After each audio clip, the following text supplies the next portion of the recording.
Du monde de promesses de long terme, elles s'entre-déchireraient. Ce qui compte, c'est le dénominateur commun. Et le dénominateur commun, en ce moment, c'est l'économie. Comment sortir de cette course dans la pluie? Comment rétablir la démocratie perdue? En cas de victoire, l'opposition promet d'abolir le système présidentiel instauré par Recep Tayyip Erdogan et de restaurer une démocratie parlementaire en Turquie. Quand on l'interroge à ce sujet, Emre, un ambulancier de 28 ans, refuse d'en dire trop ou de donner son nom de famille. On vit dans un pays où quelques mots suffisent à vous envoyer en prison. Inch'Allah, on va gagner, c'est tout ce que je peux dire. J'ai conscience que c'est un problème que je ne me sens pas libre de m'exprimer. C'est un problème que le pouvoir considère ses partisans comme des patriotes et ses opposants comme des terroristes. Pour maximiser leurs chances aux élections législatives qui se tiendront en même temps que la présidentielle, 4 petits partis de droite au sein de l'alliance d'opposition, y compris les plus conservateurs tels que le Saadet islamiste, n'ont pas constitué de liste et présentent des candidats sur les listes du CHP, un parti de centre-gauche. Si leurs électeurs les suivent, ce sera un tournant dans l'histoire politique turque, estime la spécialiste Seda Demirel.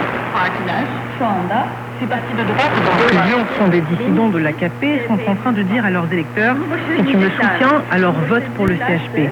Est-ce que ça va marcher? Si oui, ce sera un grand pas vers la fin de la polarisation en Turquie.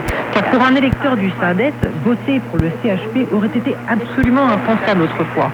Cela voudrait dire que l'opposition a réussi à trouver un terrain commun pour démocratiser la Turquie. En raison de la présence de 2 autres candidats d'opposition à la présidentielle, la plupart des sondages prédisent un résultat serré et un second tour le 28 mai entre Recep Tayyip Erdogan et Kemal Kılıçdaroğlu.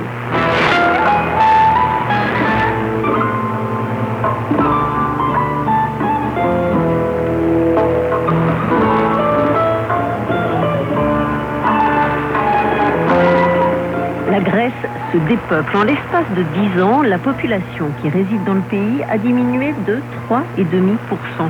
Une tendance qui s'explique en partie par la chute de la natalité provoquée par la décennie de crise économique. Face au vieillissement de la population et pour encourager les familles à avoir des enfants, le gouvernement conservateur grec a d'ailleurs pris l'initiative de mettre en place depuis 2020 une prime de 2 000 € à chaque naissance. À Athènes, Joël Brunner. Comment expliquer ce phénomène? Eh bien d'abord, à l'heure actuelle, les femmes en Grèce donnent naissance à relativement peu d'enfants. En 2020, selon les données de la Banque mondiale, le taux de fécondité s'élevait ainsi en moyenne à 1,3 enfants par femme. Un chiffre assez éloigné des 2,1 enfants par femme, nécessaire en théorie au renouvellement de la population.